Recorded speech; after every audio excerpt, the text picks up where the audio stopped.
A 10-year-old girl who is pregnant and has been refused an abortion is at the center of a media storm in India. The BBC's Geeta Pandey traveled to the northern city of Chandigarh to piece together her story. We have seen lots of cases of teenage pregnancies involving 14 to 15-year-olds, but this is the first ever case that I have seen of a 10-year-old, said Mahavir Singh, of the Chandigarh State Legal Services Authority. Mr. Singh has been involved in a case which has shocked Chandigarh and the rest of India, that of a 10-year-old girl who became pregnant after allegedly being repeatedly raped by a relative.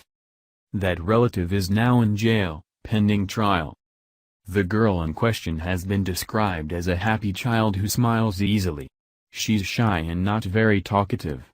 English and mathematics are the favorite subjects of this class 6 student. She loves to draw and is pretty good at it. She can't get enough of her favorite cartoon shows Choti and Andy, Little and Andy, and Shin Chan.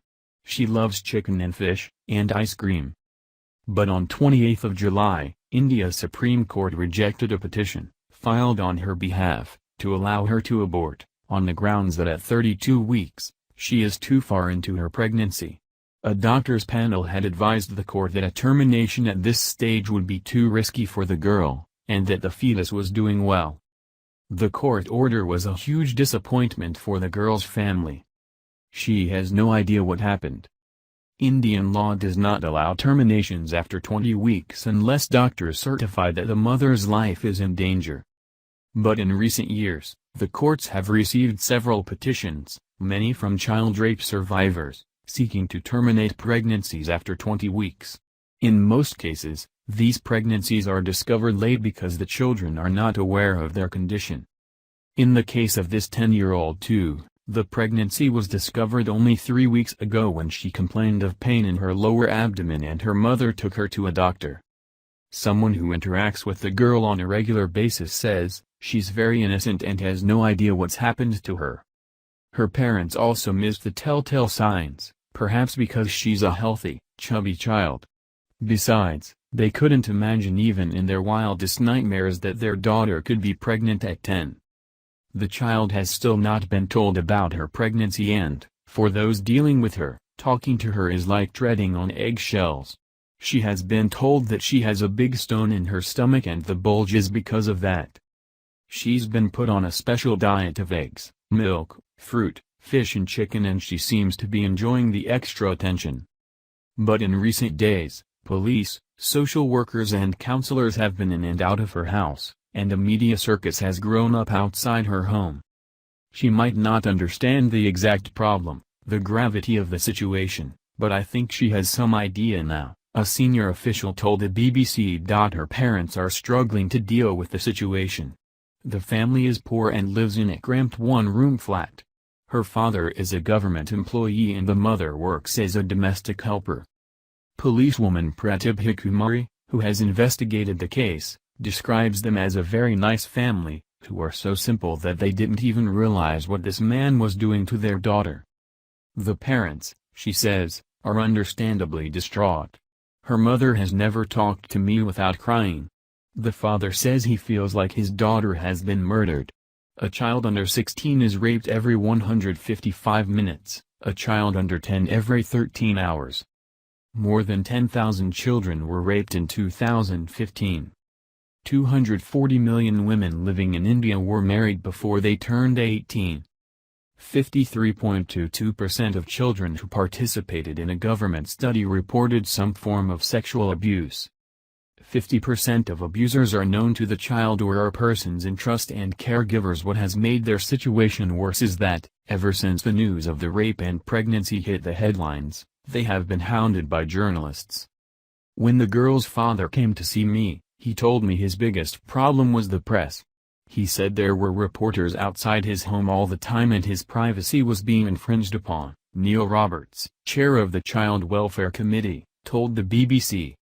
The media attention has meant the girl is likely to get the best medical care and is entitled to claim financial compensation from the government. But the unwanted publicity is causing the family immense grief. Many of the reporters went to their house when the father was at work and gained entry claiming to be child workers. Since the alleged rapist was the mother's cousin, Some even questioned if she was aware of the abuse and, maybe, even approved of it. How come she didn't know that her daughter was pregnant for 7 months?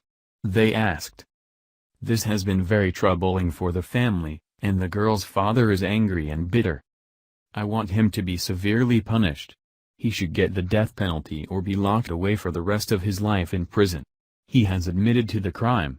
But he has never said sorry to us, he tells me in a brief phone conversation. Before hanging up on me, he asks, why are you advertising my daughter's case? The press have turned this into a business enterprise.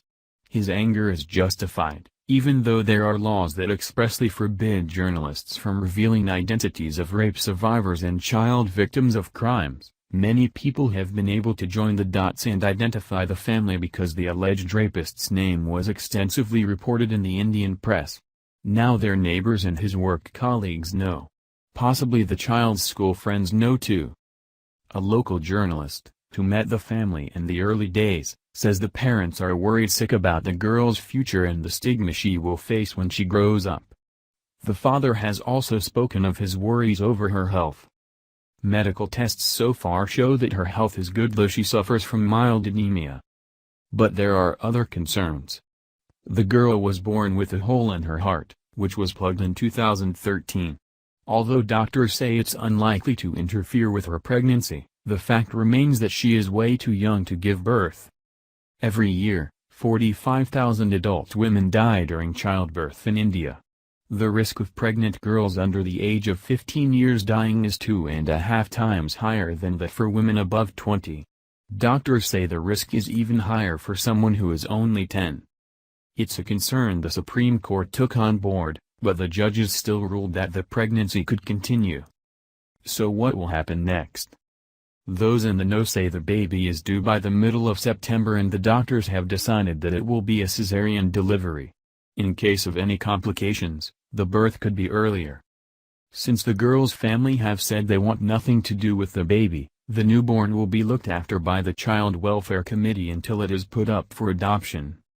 Medical experts say the 10-year-old is bound to suffer from mental trauma and will need years of counseling from a child psychologist.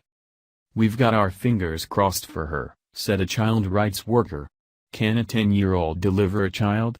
Could it be life-threatening for her? We are praying that nothing bad happens to her.